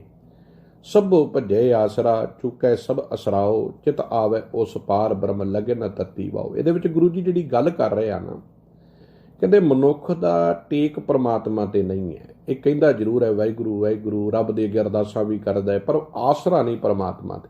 ਆਸਰਾ ਤੇ ਰਿਸ਼ਤੇਦਾਰਾਂ ਤੇ ਆ। ਪਰ ਸਾਹਿਬ ਕਹਿੰਦੇ ਜਿੱਦਣ ਹਕੀਕਤ ਸੱਚ ਸਾਹਮਣੇ ਆਉਂਦਾ ਨਾ, ਜਿੱਦਣ ਇਹਦੇ ਅੱਗੇ ਮੁਸ਼ਕਲਾਂ ਆ ਖਲੋਂਦੀਆਂ ਨੇ, ਉਦੋਂ ਜਿਹੜੇ ਇਹਦੇ ਨਾਲ ਕੱਲ ਤੱਕ ਕੰਫਰਟ ਜ਼ੋਨ ਵਿੱਚ ਬਹਿ ਕੇ ਇਹਨੂੰ ਵਾਹ-ਵਾਹ ਕਰਦੇ ਸਨ, ਸਭ ਤੋਂ ਪਹਿਲਾਂ ਉਹ ਇਹਦਾ ਸਾਥ ਛੱਡਦੇ ਨੇ। ਤੇ ਸਾਹਿਬ ਕਹਿੰਦੇ ਕੋਈ ਇਹਦਾ ਆਸਰਾ ਨਹੀਂ ਪਾਲਦਾ। ਜਿਹੜੇ ਮਨੁੱਖ ਦੇ ਕੋਲ ਸੱਚ ਜਾਣਿਓ ਬਰਬਾਦ ਹੋ ਜਾਵੇ ਨਾ, ਜਿਹੜਾ ਮਨੁੱਖ ਧੰਦੇ 'ਚ ਬਰਬਾਦ ਹੋ ਜਾਵੇ, ਕਿਰਦਾਰ 'ਚ ਬਰਬਾਦ ਹੋ ਜਾਵੇ, ਉਹਨੂੰ ਕੋਈ ਆਪਣੇ ਘਰ ਦੇ ਵਿੱਚ ਪਨਾਹ ਨਹੀਂ ਜੇ ਦਿੰਦਾ। ਸਤਿਗੁਰੂ ਕਹਿੰਦੇ ਉਸ ਵਕਤ ਪਤਾ ਲੱਗਦਾ ਹੈ ਫਿਰ ਭਾਈ ਤੂੰ ਖਟਿਆ ਕੀ ਹੈ, ਕੌਣ ਆ ਤੇਰਾ, ਕੌਣ ਬਗਾਨਾ, ਉਹ ਦਿਨ ਪਤਾ ਲੱਗਦਾ ਹੈ। ਤੇ ਸਾਹਿਬ ਕਹਿੰਦੇ ਉਦੋਂ ਫਿਰ ਕੀ ਹੁੰਦਾ ਹੈ, ਮਨੁੱਖ ਰੱਬ ਨੂੰ ਚੇਤੇ ਕਰਦਾ ਹੈ। ਤੇ ਜਿਵੇਂ ਜਿਵੇਂ ਰੱਬ ਨੂੰ ਯਾਦ ਕਰਦਾ ਹੈ, ਆਪਣੇ ਅੰਦਰ ਦੇ ਅਵਗੁਣ ਦੱਸਣ ਲੱਗ ਪੈਂਦੇ ਨੇ, ਆਪਣੇ ਅੰਦਰ ਦੀਆਂ ਕਮਜ਼ੋਰੀਆਂ ਦਾ ਪੈਮਾਨਾ ਸਮਝਾਉਣ ਲੱਗ ਪੈਂਦਾ ਹੈ, ਆਪਣੇ ਆਪ ਨੂੰ ਨਾਪਣ ਲੱਗ ਪੈਂਦਾ ਹੈ, ਤੇ ਹੌਲੀ ਹੌਲੀ ਇੱਕ ਦਿਨ ਫਿਰ ਚੜ੍ਹਦੀ ਕਲਾ 'ਚ ਆ ਜਾਂਦਾ ਹੈ। ਤੇ ਇਸੇ ਕਰਕੇ ਸਾਹਿਬ ਜੀ ਨੇ ਰਾਹਾਉ ਦੀਆਂ ਪੰਕਤੀਆਂ 'ਚ ਗੱਲ ਕੀਤੀ, ਸਾਹਿਬ ਨਿਤਾਣਿਆ ਕਾ ਤਾਣ, ਆਏ ਨਾ ਜਾਈ ਥਿਰ ਸਦਾ ਗੁਰ ਸ਼ਬਦੀ ਸੱਚ ਜਾਣ। ਸਾਹਿਬ ਕਹਿੰਦੇ ਗੁਰੂ ਦੇ ਸ਼ਬਦ ਦੇ ਵਿੱਚੋਂ ਹੀ ਇਹ ਸੱਚ ਤੈਨੂੰ ਬਾਰ-ਬਾਰ ਸਮਝਾਇਆ ਜਾ ਰਿਹਾ ਹੈ, ਇਹ ਦੱਸਿਆ ਜਾ ਰਿਹਾ ਹੈ ਕਿ ਇਹ ਜਗ ਮੀਤ ਨਾ ਦੇਖਿਓ ਕੋਈ, ਸਗਲ ਜਗਤ ਆਪਣੇ ਸੁਖ ਲਾਗਿਓ, ਦੁਖ ਮੈਂ ਸੰਗ ਨਾ ਹੋਈ, ਦਾਰਾ ਮੀਤ ਪੂਤ ਸੰਬੰਧੀ, ਸਗਲੇ ਧਨ ਸਿਉ ਲਾਗੇ, ਜਬ ਇਹ ਨਿਰਧਨ ਦੇਖਿਓ ਨਰਕੋ ਸੰਗ ਛਾੜ ਸਭ ਭਾਗੇ। ਇਹ ਬਿਲਕੁਲ ਹਕੀਕੀ ਸੱਚ ਜੇ। ਖੈਰ ਕੱਲ ਇਹਨਾਂ ਪੰਕਤੀਆਂ ਦੀ ਵਿਚਾਰ ਆਪਾਂ ਕੀਤੀ ਸੀ। ਅਗਲਾ ਬੰਦ ਜਿਹੜਾ ਸੀ ਉਹ ਆਪਾਂ ਵਿਚਾਰਿਆ ਸੀ, ਜੇ ਕੋ ਹੋਵੇ ਦੁਬਲਾ ਨੰਗ ਭੁੱਖ ਕੀ ਪੀਰ, ਦਮੜਾ ਪੱਲੇ ਨਾ ਪਵੈ ਨਾ ਕੋ ਦੇਵੈ ਧੀਰ, ਸਵਾਰਥ ਸਵਾਉ ਨਾ ਕੋ ਕਰੇ ਨਾ ਕਿਛ ਹੋਵੇ ਕਾਜ, ਚਿਤ ਆਵੇ ਉਸ ਪਾਰ ਬ੍ਰਹਮ ਤਾਂ ਨਿਜ ਲੋਵੇ ਰਾਜ। ਸਭ ਕਹਿੰਦੇ ਬੰਦਾ ਗਰੀਬ ਹੋ ਜਾਵੇ, ਇੰਨਾ ਕਮਜ਼ੋਰ ਹੋ ਜਾਵੇ ਕਿ ਵੀ ਉਹਦੇ ਆਪਣਾ ਕੋਈ ਸਹਾਰਾ ਤੇ ਆਸਰਾ ਨਾ ਰਵੇ, ਕੋਈ ਦਮੜਾ ਪੱਲੇ ਨਾ ਪਵੇ, ਕੋਈ ਪੈਸਾ ਪੱਲੇ ਨਾ ਪਵੇ, ਘਾਟੇ ਤੇ ਘਾਟਾ ਪੈਂਦਾ ਜਾਵੇ। ਪਰ ਕਹਿੰਦੇ ਮਨੁੱਖ ਸਵਾਰਥ ਜੇ ਕੋਈ ਮਨੁੱਖ ਉਸ ਦੀ ਲੋੜ ਗਰਜ ਪੂਰੀ ਨਾ ਕਰੇ, ਉਸ ਪਾਸੋਂ ਵੀ ਕੋਈ ਕੰਮ ਸਿਰੇ ਨਾ ਚੜ ਸਕੇ, ਕੋਈ ਉਹਦੀ ਬਾਂਹ ਨਾ ਫੜੇ, ਸਭ ਕਹਿੰਦੇ ਚੇਤੇ ਕਰ ਲੱਖਾਂ ਰੱਬ ਨੂੰ। ਫਿਰ ਜਿੰਨੇ ਵਿਧਾਤੇ ਨੇ ਤੈਨੂੰ ਜਨਮ ਦਿੱਤਾ ਹੈ ਉਹਨੇ ਤਾਂ ਸਭ ਕੁਝ ਦਿੱਤਾ ਸੀ, ਤੂੰ ਉਸ ਪੈਮਾਨੇ ਤੋਂ ਬਾਹਰ ਗਿਆ ਨਾ। ਉਹਨੇ ਤੇ ਬਚਪਨ 'ਚ ਤੈਨੂੰ ਸਭ ਕੁਝ, ਜਬ ਦਾਂਤ ਨਾ ਥੇ ਦਬ ਦੂਧ ਦਿਓ, ਭਰ ਜੋ ਬਨ ਭੋਜਨ ਸੁਖ ਸੂਦ। ਸਭ ਕਹਿੰਦੇ ਜਦੋਂ ਦੰਦ ਨਹੀਂ ਸੀ ਉਹਨੇ ਦੁੱਧ ਦਾ ਪ੍ਰਬੰਧ ਕੀਤਾ, ਹਰ ਚੀਜ਼ ਤੇਰੇ ਵਾਸਤੇ ਦਿੱਤੀ, ਪਰ ਤੂੰ ਜਦੋਂ ਆਪਣੀਆਂ ਮਨਾਈਆਂ ਕਰਨ ਲੱਗਾ, ਆਪਣੀਆਂ ਮਨ ਮਰਜ਼ੀਆਂ ਕਰਨ ਲੱਗਾ, ਤੇ ਤੈਨੂੰ ਇਹ ਸਮਝ ਆਉਣ ਲੱਗ ਪਈ ਕਿ ਤੂੰ ਸ਼ਾਇਦ ਆਪਣੀ ਮਰਜ਼ੀ ਨਾਲ ਇਹ ਸਭ ਕੁਝ ਪ੍ਰਾਪਤ ਕੀਤਾ ਹੈ। ਤੇ ਲੈ ਸੱਜਣਾ ਫਿਰ ਹੁਣ ਭੋਗ। ਸਤਿਗੁਰੂ ਜੀ ਅਗਲੀਆਂ ਪੰਕਤੀਆਂ 'ਚ ਫਿਰ ਕਿਰਪਾ ਕਰਦੇ ਨੇ, ਜਾਂ ਕੋ ਚਿੰਤਾ ਬਹੁਤ ਬਹੁਤ ਦੇਈ ਵਿਆਪੇ ਰੋਗ, ਗ੍ਰਸਤ ਕੁਟੰਬ ਪਲੇਟਿਆ ਕਦੇ ਹਰਕ ਕਦੇ ਸੋਕ, ਗੌਣ ਕਰੇ ਚੌਕੁੰਟ ਕਾ ਘੜੀ ਨਾ ਬੈਸਣ ਸੋਏ, ਚਿਤ ਆਵੇ ਉਸ ਪਾਰ ਬ੍ਰਹਮ ਤਨ ਮਨ ਸ਼ੀਤਲ ਹੋਏ। ਸਭ ਕਹਿੰਦੇ ਘਰ ਦੇ ਵਿੱਚ ਚਿੰਤਾ ਬਣੀ ਰਵੇ, ਪਰੇਸ਼ਾਨੀਆਂ ਬਣੀਆਂ ਰਹਿਣ, ਮਨੁੱਖ ਸਾਰੀ ਦਿਹਾੜੀ ਪਰਿਵਾਰ ਦੇ ਵਾਸਤੇ ਭਟਕਦਾ ਫਿਰੇ, ਕਦੀ ਖੁਸ਼ੀ ਕਦੀ ਗਮੀ ਦੇ ਵਿੱਚ ਜੀਵਨ ਜੀਵੇ, ਪਰ ਆਪਣੇ ਪਰਿਵਾਰ ਨੂੰ ਖੜਾ ਕਰਨ ਵਾਸਤੇ ਪ੍ਰਦੇਸ਼ਾਂ ਚਾਰਿਆਂ ਦਿਸ਼ਾਵਾਂ ਦੇ ਵਿੱਚ ਭਟਕਦਾ ਫਿਰੇ। ਸਭ ਕਹਿੰਦੇ ਕਿਤੇ ਇਤਨਾ ਟਿਕਾਅ ਮਿਲ ਜਾਏਗਾ ਮਨ ਦੀ ਸ਼ਾਂਤੀ? ਨਹੀਂ ਮਿਲਦੀ ਜੀ, ਨਹੀਂ ਮਿਲਦੀ। ਮੈਂ ਖੁਦ ਇਸ ਚੀਜ਼ ਤੋਂ ਲੰਘਦਾ। ਸੱਚ ਜਾਣਿਓ ਚਿੰਤਾ ਤੇ ਉਦਣ ਹੀ ਹੈ, ਉਦਣ ਹੀ ਮਨੁੱਖ ਦੇ ਜੀਵਨ ਵਿੱਚ ਸਿੱਖ ਆਉਂਦਾ ਹੈ, ਸੁੱਖ ਆਉਂਦਾ ਹੈ, ਚਿਤ ਆਵੇ ਉਸ ਪਾਰ ਬ੍ਰਹਮ ਤਨ ਮਨ ਸ਼ੀਤਲ ਹੋਏ। ਜਿੱਦਣ ਮਨੁੱਖ ਟਿਕ ਜਾਂਦਾ ਹੈ, ਠਹਿਰਾਵ ਦੇ ਵਿੱਚ ਹੀ ਆਨੰਦ ਆ, ਰਹਾਉ ਦੇ ਵਿੱਚ ਹੀ ਆਨੰਦ ਆ, ਟਿਕਣ ਵਿੱਚ ਆਨੰਦ ਆ। ਜਦੋਂ ਮਨੁੱਖ ਟਿਕਦਾ ਹੈ ਗੰਭੀਰ ਹੁੰਦਾ ਜਾਂਦਾ ਹੈ। ਜਿੰਨਾ ਟਿਕਾਵ ਹੋਵੇਗਾ ਓਨਾ ਗਹਿਰਾ ਹੋਵੇਗਾ, ਓਨਾ ਤਨ ਮਨ ਨਿਰਮਲ ਹੋਵੇਗਾ, ਸੁੱਖ ਹੋਵੇਗਾ, ਅੰਦਰ ਸ਼ਾਂਤੀ ਹੋਵੇਗੀ, ਭਟਕਣਾ ਮਿਟ ਜਾਵੇਗੀ। ਅਗਲੀਆਂ ਪੰਕਤੀਆਂ 'ਚ ਗੁਰੂ ਜੀ ਕਿਰਪਾ ਕਰਦੇ, ਕਹਿੰਦੇ ਕਾਮ ਕ੍ਰੋਧ ਮੋਹ ਵਸ ਕੀਆ, ਕਿਰਪਨ ਲੋਭ ਪਿਆਰ, ਚਾਰੇ ਕਿਲ ਵਿਕ ਉਨ ਅਗ ਕੀਏ, ਹੋਆ ਅਸੁਰ ਸੰਘਾਰ, ਪੋਥੀ ਗੀਤ ਕਵਿਤ ਕਿਛ ਕਦੇ ਨਾ ਕਰਨ ਧਰਿਆ, ਚਿਤ ਆਵੇ ਉਸ ਪਾਰ ਬ੍ਰਹਮ ਤਾਂ ਨਿਮਕ ਸਿਮਰਤ ਰਿਆ। ਗੱਲ ਉਹਨਾਂ ਦੀ ਵੀ ਨਾਲ ਗੁਰੂ ਜੀ ਕਰ ਜਾਂਦੇ ਨੇ। ਕਹਿੰਦੇ ਦੁਨੀਆ ਦੈਂਤ ਕਹਿੰਦੀ ਹੋਵੇ, ਐਸਾ ਮਨੁੱਖ ਇੰਨੀ ਗੰਦਗੀ ਵਾਲਾ ਜੀਵਨ ਜੀ ਰਿਹਾ ਹੋਵੇ ਕਿ ਲੋਕੀ ਕਹਿਣ ਇਹ ਤੇ ਰਾਖਸ਼ ਬੁੱਧੀ ਵਾਲਾ ਮਨੁੱਖ ਹੈ। ਜਿਵੇਂ ਕੌਡੇ ਰਾਖਸ਼ ਦੀ ਗੱਲ ਆਪਾਂ ਕਰਦੇ ਹਾਂ, ਕੌਡੇ ਸੱਜਣ ਠੱਗ ਦੀ ਗੱਲ ਕਰਦੇ ਹਾਂ, ਲੋਕੀ ਕੋਈ ਉਹਦੇ ਨੇੜੇ ਨਾ ਲੱਗੇ, ਉਹਨੇ ਕਦੀ ਕੋਈ ਗੁਰਦੁਆਰੇ ਨਾ ਗਿਆ ਹੋਵੇ, ਕਦੀ ਦਾਨ ਪੁੰਨ, ਕਦੀ ਸੇਵਾ, ਕੋਈ ਪਾਠ ਪੂਜਾ ਸੁਣੀ ਨਾ ਹੋਵੇ। ਪਰ ਸਭ ਕਹਿੰਦੇ ਜਿੱਦਣ ਜੀਵਨ ਬਦਲਦਾ ਨਾ, ਰੱਬ ਦੀ ਠੋਕਰ ਜਿੱਦਣ ਵੱਜਦੀ ਹੈ, ਉਦਣ ਉਹਦੀ ਜ਼ਿੰਦਗੀ ਪਲਾਂ ਦੇ ਵਿੱਚ ਨਿਰੰਕਾਰ ਨਾਲ ਜੁੜ ਜਾਂਦੀ ਹੈ, ਵਿਧੀ ਚੰਦ ਗੁਰਮਤਿ ਦਾ ਧਾਰਨੀ ਬਣ ਜਾਂਦਾ ਹੈ। ਤੋ ਸਾਹਿਬ ਜੀ ਹੁਣ ਅਗਲੀਆਂ ਪੰਕਤੀਆਂ ਜਿਹੜੀਆਂ ਨੇ ਬੜੀਆਂ ਕਮਾਲ ਦੀਆਂ ਨੇ। ਹੁਣ ਇਹਨਾਂ ਦੇ ਵਿੱਚ ਜਿਹੜੇ ਅਗਲੇ ਬੰਦ ਨੇ ਨਾ, ਉਹ ਬੜੇ ਬਾਕਮਾਲ ਤੇ ਧਿਆਨ ਨਾਲ ਸੁਣਿਓ, ਜਿਹੜੇ ਅੱਜ ਆਪਾਂ 5ਵੇਂ ਬੰਦ ਦੀ ਅੱਗੇ ਵਿਚਾਰ ਕਰਨੀ ਹੈ। ਹੁਣ ਉਹਨਾਂ ਦੇ ਵਿੱਚ ਜਿਹੜੇ ਸਾਡੇ ਸਾਹਮਣੇ ਧਰਮ ਦਾ ਬਾਣਾ ਪਾ ਕੇ ਧਰਮ ਦੀਆਂ ਗੱਲਾਂ ਕਰਨ ਵਾਲੇ, ਧਰਮ ਦੀਆਂ ਪੋਥੀਆਂ ਪੜ੍ਹਨ ਵਾਲੇ, ਜਿਨ੍ਹਾਂ ਦੇ ਕੋਲ ਸਾਨੂੰ ਇੰਝ ਲੱਗਦਾ ਹੈ ਕਿ ਰੱਬ ਦਾ ਦਫ਼ਤਰ ਖੋਲ੍ਹ ਕੇ ਬੈਠੇ ਆ ਅਤੇ ਇਹ ਅੱਗੇ ਮੈਨੇਜਰ ਨੇ ਜਿਹੜੇ ਰਜਿਸਟਰ ਲੈ ਕੇ ਬੈਠੇ ਆ, ਅਤੇ ਜੋ ਅਸੀਂ ਇੱਥੇ ਇਹਨਾਂ ਨੂੰ ਦੇਵਾਂਗੇ ਇਹ ਸਾਡੇ ਨਾਂ ਦਾ ਖਾਤਾ ਤਿਆਰ ਕਰਨਗੇ ਅਤੇ ਸਾਨੂੰ ਰੱਬ ਦੇ ਘਰ ਦੇ ਵਿੱਚ ਚੰਗਾ ਯੋਗ ਸਨਮਾਨ ਬਖਸ਼ਾਉਣਗੇ। ਸਾਹਿਬ ਜੀ ਉਹਨਾਂ ਦੀ ਗੱਲ ਕਰਦੇ ਆ, ਕਹਿੰਦੇ ਲਓ ਫਿਰ ਸੁਣੋ ਉਹਨਾਂ ਲੋਕਾਂ ਦੀਆਂ ਗੱਲਾਂ ਜਿਨ੍ਹਾਂ ਨੂੰ ਤੁਸੀਂ ਧਰਮ ਦਾ ਬਾਣਾ ਪਾ ਕੇ ਬੜੇ ਵਿਦਵਾਨ ਕਹਿੰਦੇ ਹੋ। ਕਹਿੰਦੇ ਸਾਸਤ ਸਿਮਰਤ ਵੇਦ ਚਾਰ ਮੁਖਾਗਰ ਵਿਚਰੇ। ਸਾਹਿਬ ਕਹਿੰਦੇ ਜੇ ਕੋਈ ਮਨੁੱਖ ਚਾਰੇ ਵੇਦ, ਸਾਰੇ ਸ਼ਾਸਤਰ ਤੇ ਸਾਰੀਆਂ ਸਿਮਰਤੀਆਂ ਮੂੰਹ ਜ਼ਬਾਨੀ ਉਚਾਰ ਕੇ ਵਿਚਾਰ ਕਰਦਾ ਹੋਵੇ। ਅੱਜ ਤੁਸੀਂ ਵੇਖੋ ਫੇਸਬੁੱਕ 'ਤੇ ਕਈ ਵਾਰੀ ਤੁਹਾਨੂੰ ਇਹੋ ਜਿਹੀਆਂ ਪੋਸਟਾਂ ਮਿਲਣਗੀਆਂ, ਵੇਖੋ ਜੀ ਕੈਸੇ ਮਹਾਨ ਗੁਰਮੁਖ ਨੇ ਇੱਕ ਹੀ ਚੌਂਕੜੇ ਵਿੱਚ ਇਹਨਾਂ ਨੇ ਪੂਰੇ ਦਾ ਪੂਰਾ ਅਖੰਡ ਪਾਠ ਸਾਹਿਬ ਕਰ ਲਿਆ, ਇਹਨਾਂ ਨੇ 48 ਪਾਠ ਕਰ ਲਏ, ਇਹਨਾਂ ਨੂੰ ਇੰਨੀਆਂ ਬਾਣੀਆਂ ਕੰਠਿਆ, ਇਹਨਾਂ ਨੂੰ ਪੂਰਾ ਗੁਰੂ ਗ੍ਰੰਥ ਸਾਹਿਬ ਕੰਠਿਆ। ਸਭ ਕਹਿੰਦੇ ਕੀ ਹੋ ਗਿਆ ਭਾਈ, ਕੀ ਹੋ ਗਿਆ? ਜੇ ਇਹਨੂੰ ਪੂਰਾ ਗੁਰਬਾਣੀ ਕੰਠਿਆ, ਜੇ ਇਹਨੂੰ ਸਭ ਕੁਝ ਕੰਠਿਆ, ਗੱਲ ਤੇ ਉੱਥੇ ਨਿਬੜਨੀ ਹੈ ਕਿ ਇਹਦੇ ਜੀਵਨ 'ਚ ਵੀ ਹੈਗਾ ਕੁਛ ਕਿ ਵੀ ਖਾਲੀ ਤੁਰਿਆ ਫਿਰਦਾ। ਕੀ ਹੋ ਗਿਆ? ਸਤਿਗੁਰੂ ਗੁਰਦੇਵ ਜੀ ਮਹਾਰਾਜ ਜੀ ਦੀ ਤੁਸੀਂ ਜੇ ਕਿਤੇ ਗੱਲ ਸਮਝੋ ਨਾ, ਤੇ ਸੱਚੇ ਪਾਤਸ਼ਾਹ ਜੀ ਬਾਣੀ ਦੇ ਵਿੱਚ ਇੱਕ ਬੜਾ ਪਿਆਰਾ ਨੁਕਤਾ ਜਪਜੀ ਸਾਹਿਬ ਦੇ ਵਿੱਚ ਕਹਿੰਦੇ ਫਿਰ ਕੀ ਹੋ ਗਿਆ ਜੇ ਤੂੰ ਧਨਾੜ ਹੋ ਗਿਆ, ਜੇ ਤੂੰ ਚਾਰੇ ਵੇਦਾਂ ਦਾ ਪਾਠੀ ਹੋ ਗਿਆ, ਕੀ ਹੋ ਗਿਆ? ਜੀਵਨ ਵਿੱਚ ਤੇ ਕੁਝ ਵੀ ਨਹੀਂ। ਸਾਸ ਸਿਮਰਤ ਵੇਦ ਚਾਰ ਮੁਖਾਗਰ ਵਿਚਰੇ, ਤਪੇ ਤਪੀਸ਼ਰ ਜੋਗੀਆਂ ਤੀਰਥ ਗਵਨ ਕਰੇ। ਕਹਿੰਦੇ ਵੱਡੇ ਵੱਡੇ ਤਪੀ ਜੋਗੀਆਂ ਵਾਂਗ ਹਰੇਕ ਤੀਰਥ ਉੱਤੇ ਜਿਹੜਾ ਮਨੁੱਖ ਜਾਂਦਾ ਹੋਵੇ। ਅੱਜ ਇਹ ਵੀ ਪੈਮਾਨਾ ਸੋਚ ਲਈਏ ਮਾੜਾ ਜਿਹਾ, ਵੱਡੇ ਵੱਡੇ ਡੇਰੇ ਨੇ, ਗੁਗੜਾਂ ਵਾਲੇ ਸਾਧ ਬੈਠੇ ਨੇ, ਹੱਥ ਕੂਲੇ ਕੂਲੇ, ਜਿਨ੍ਹਾਂ ਨੇ ਕਦੀ ਕੋਈ ਰੋਟੀ ਨਹੀਂ ਕਦੀ ਆਪ ਪਕਾ ਕੇ ਵੇਖੀ, ਜਿਨ੍ਹਾਂ ਨੂੰ ਨਹੀਂ ਪਤਾ ਕਿ ਮਾਂ ਬਿਮਾਰ ਹੋ ਜੇ ਘਰ ਦੇ ਵਿੱਚ ਤੇ ਕਿਵੇਂ ਮਨੁੱਖ ਨੂੰ ਪਤਾ ਲੱਗਦਾ ਹੈ। ਬੱਚਾ ਬਿਮਾਰ ਹੋ ਜੇ, ਗ੍ਰਸਤੀ ਬੰਦੇ ਦਾ ਬੱਚਾ ਬਿਮਾਰ ਹੋ ਜਾਵੇ ਤੇ ਉਹ ਕਿਵੇਂ ਦੌੜਦਾ ਫਿਰਦਾ ਹੈ ਆਪਣੇ ਬੱਚੇ ਨੂੰ ਲੈ ਕੇ। ਇਹਨਾਂ ਵਿਲੜ ਸਾਧਾਂ ਨੂੰ ਕੀ ਪਤਾ ਜਿਹੜੀਆਂ ਰੋਟੀਆਂ ਤੇ ਪਲਦੇ ਆ। ਵੱਡੇ ਵੱਡੇ ਜੋਗੀ, ਵੱਡੇ ਵੱਡੇ ਤਪੀਸਰ, ਜਿਹੜੇ ਕਹਿੰਦੇ ਅਸੀਂ ਬੜੇ ਵੱਡੇ ਤਪੀ ਹਾਂ। ਅਸੀਂ ਇਸ ਭੁਲੇਖੇ 'ਚ ਹਾਂ ਰੱਬ ਦੇ ਬੜੇ ਕਰੀਬ ਆ। ਰੱਬ ਨੇ ਇਹਨਾਂ ਨੂੰ ਵਿਹਲੜ ਬਣਾਇਆ, ਫਰੂਟਾਂ ਦੇ ਟੋਕਰੇ ਇਹਨਾਂ ਦੇ ਅੱਗੇ ਚੜਾਈ ਜਾਂਦੇ ਅਸੀਂ।